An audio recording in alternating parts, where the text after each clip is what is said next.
Welcome to your Monday, everybody. We got the meteorologist here to do a little bit of weather chat for you. We have some heat advisories going into effect, heat alerts across the country. Jacob Wyckoff, Terry Ellison, I'm Jason Michael. You know at the time. Feels like we've been here before. Not necessarily here, but these heat advisories are becoming like a weekly thing. Yeah, it's rinse and repeat. It sadly. is. It really is. And you feel like you do need to rinse after stepping outside. Absolutely. You're drenched in sweat. So crazy. Ending the week last week with a heat advisory and now beginning this week with a heat advisory as well. I feel like the thumbprint of this summer has been heat and humidity as opposed to cold and windy the past winter. Yeah, it feels like a lot of 3-day stints too. Yes. Like we've had a lot of 3-day, it feels like with the second day we peak, the third day we start to wane, we get the thunderstorms, we get dry air. It's like the same pattern over and over. But you said the alert is going on. Let's check it out.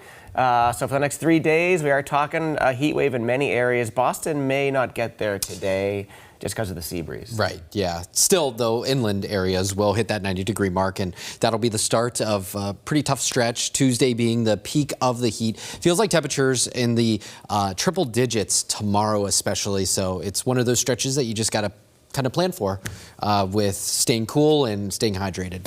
There it is. There's our heat advisory again, kickstarting at 11 a.m. earlier this morning and also ending, believe it or not tomorrow, but Wednesday evening at 8 p.m. All the areas you see there shaded in that coral color, even extending north into the Merrimack Valley, Worcester County, as well as down in Rhode Island and also portions of Connecticut, with the exception of, always, the Cape and the Islands. Looks like it's the really popular spot. 70s and 80s trending for them. Yeah, it'll be humid down there on the Cape and Islands, but it's really hard for them to get. It's a rare day where they get to 90. It actually did happen. I forget the date, but it was early in June, I think. Yeah, later in June they get 90, but pretty rare for them because the southwest breeze. They'll be in the 80s, but still quite humid. Well, interestingly, the National Weather Service initially did not have parts of Bristol County in their heat advisory, but they said the dew points will make up for the lack of temperatures. So we're all going to be playing the same ball game, which is just sweltering heat. Yeah, there we go. So we actually have a 90 in Boston today. It is possible. A lot of times on these types of days in Boston, the sea breeze comes in, we're in the 80s, and then right at the end of the day, like the sea breeze kind of ticks down, and all of a sudden Boston hits 90. It just spikes. It happened a couple of weeks or so ago, and I believe this will be our third or fourth heat wave so far. Third, we're just It about would be the third here. a month into the summer season, so we still got a couple more months. Yeah, we're about to equal or surpass our average for 90-degree days for the summer, and again, it's still July. So, right. We kind of thought that. I forget who we were chatting with, but I know Eric was saying earlier this summer he fully expected us to go into the 20s for 90-degree days. So one of those summers. We're definitely on the pace for that. One of those summers, yep. So on Saturday, you were on the golf course. You texted me. You're like, hey, what's up with this haze? Is there some wildfire smoke? And looked into it, and yeah, sure enough, there are some Canadian wildfires through central and western Canada. Now, the interesting thing was the wind direction on Saturday was from the northeast, but it was going, the smoke was going all the way around this big ridge of high pressure. So even with a northeast wind, the smoke from the west side of Canada. Took the long route to get took here. the long route for sure, absolutely. So we do have a little bit of haze in the sky heading into tomorrow. So it's not going to be your beautiful blue skies, and we're going to hold on to some of that. Now, the good news is the air quality issues we had on Saturday aren't going to be the same. I mean, it will be humid, it will be very hot. So we'll see if that kind of makes up for it a little bit. But combine the dew point, the hazy weather with the dew points and some of the wildfire, definitely the skies will be a little brownish, a little hazy-ish. But most of that is aloft. So again, like you said, the air quality shouldn't be too bad, other than just on a regular hot and humid day. Right, exactly. So you mean there's other things for us to worry about tomorrow? Yep. There you go.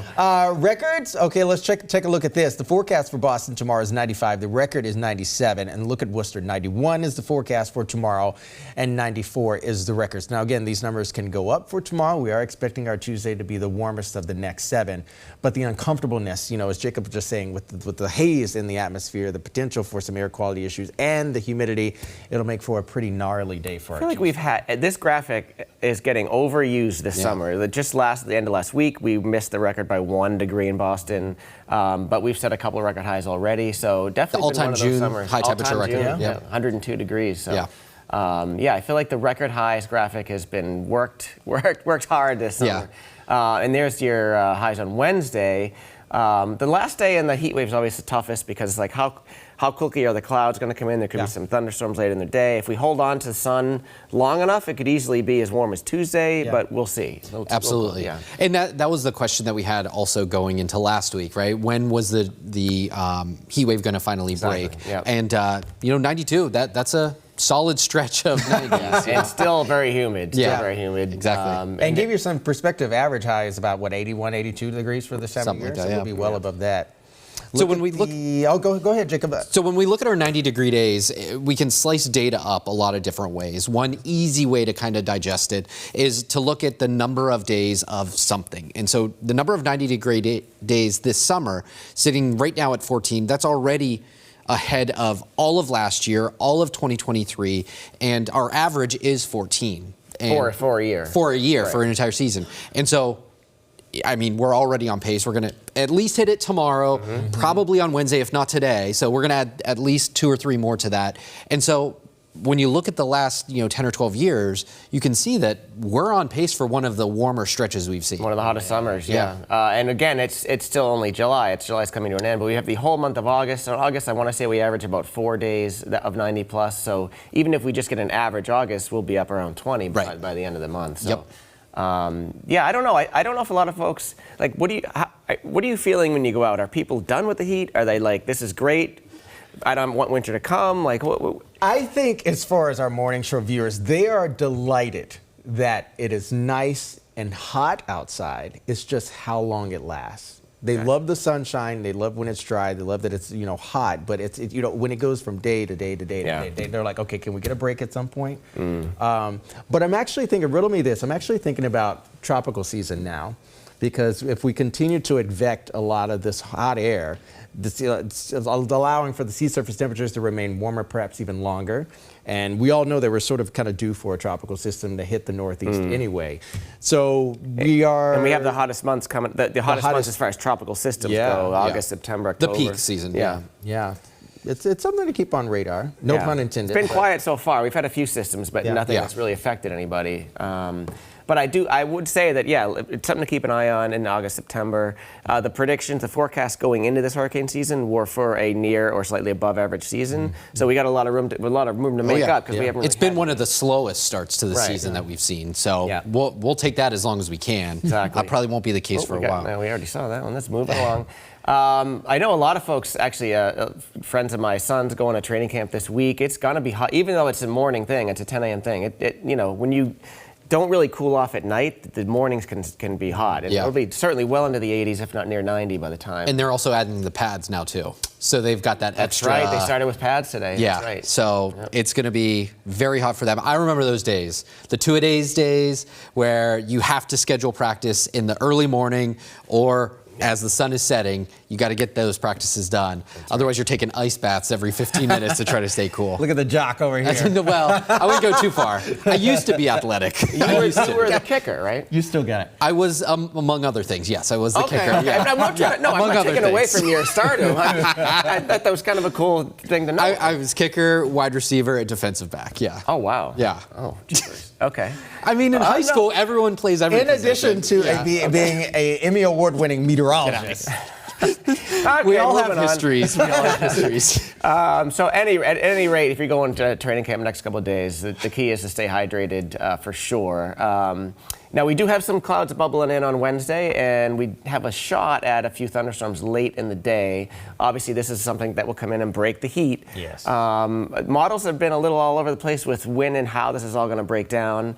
Some have nothing going on Wednesday. This particular model has a few storms. Others have like an abundance of moisture to the south on Thursday and Friday. Yeah. So we're going to have to see how this all breaks down and who gets the rain, when does it all happen, and how much. But the Severe Storms Prediction Center does have us sort of in that range of, hey, let's watch out on Wednesday evening. And any of these storms would definitely contain heavy downpours. Yeah. As we see, these dew points are extremely high still. And you and I have talked about it on these type of chats, that when we get these big time heat events, usually around here, we break them with a big thunderstorm. That's what happened when we hit 100 a couple years ago. We had tornado warnings the same day. That's right. we haven't really had that much this year. No, and in fact, I don't think we've had a tornado warning in our local area. Why'd you say it's that? a horrible Why'd you thing say to that? say. Why'd you say that? Find Knock some on wood wood. somewhere. Yeah, I agree. This summer, we haven't had one yet, which is not all that unusual. But at the same point, you have all this heat and humidity. You would expect that you have a couple really nasty thunderstorm days. And we've had a few, but nothing that rises to the level of tornado warnings. Correct. Yet. Yep. And hopefully and I also feel like a lot of times the frontal boundary is kind of swung through once we got out of peak heat hours. Exactly. Yeah, the timing the is timing. lined up. Daytime heating. But with that threat, the potential for some rain and rumbles for us on Wednesday, as Terry was saying, depends on the timeline, it depends on the location, but it will help to provide some relief for us once we get to the end of the week. And certainly we're going to be starving for that once we get into Thursday and Friday as well. Yeah, I just wanted to show, this is one model, one of the better models of the European, showing quite a bit of, this is Friday. Don't change your plans yet on Friday. If you got golf plans or whatever, don't change it yet. But there are some indications that the front kind of gets hung up and a pretty decent wave forms on it and would make at least the southern part of our area pretty wet on Friday. We'll have to see, stay tuned on that one. But if it were to happen, it could be a whole lot of rain. It's somewhere in southern New England on Friday. Which is not ideal because the Pan Mass Challenge also starts Friday and Saturday and Sunday. Good point. So not ideal because I was hoping to golf on Friday. Well, that too. Yes. No, but Pan Mass, no. No, but you're right. And the Pan Mass Challenge, I remember last year, I think we had one of the best weekends in recent memory. I believe it was really dry. Yeah, the year before was wicked humid. Rough. Yeah, it was very humid. So we'll definitely keep an eye on that for the PMC folks for sure. It's almost always one of the most humid weekends of the year. It's tough. It's tough. I mean, when you have those outdoor events, especially over a weekend, you abide by what Mother Nature says, right? We had lightning a couple of years ago too. I remember that was a big concern. That's right, yeah. All right, so your weekend forecast, still a little up in the air, but as of right now, Saturday and Sunday look phenomenal. As long as we can clear that front out, temperatures upper 70s, low 80s, a ton of sunshine. I mean, we've had so many great Saturdays lately. I mean, but you didn't say that a month ago. No, you didn't. So we've strung them together. I mean, right, we had a horrible run through the spring of Saturdays, and we're making up for it. I mean, this. And it happened almost as soon as July came. That's right. Yeah. Which is great. Yeah, perfect timing. Almost right. I think the 4th of July started off some of our good days. Sox are out. They're out of town in Minnesota the next few days. They're back in town this weekend versus the Astros. So a lot of folks probably have tickets. Again, Saturday, Sunday look fantastic. Friday's a day we're kind of have to wait and see how that all plays out. But right now, if you got tickets this weekend, good for you. Here's Jay, 7-day from this morning. A lot of red and a lot of 90s on the first part of that. Don't even look at today, tomorrow, and Wednesday. No, just kidding.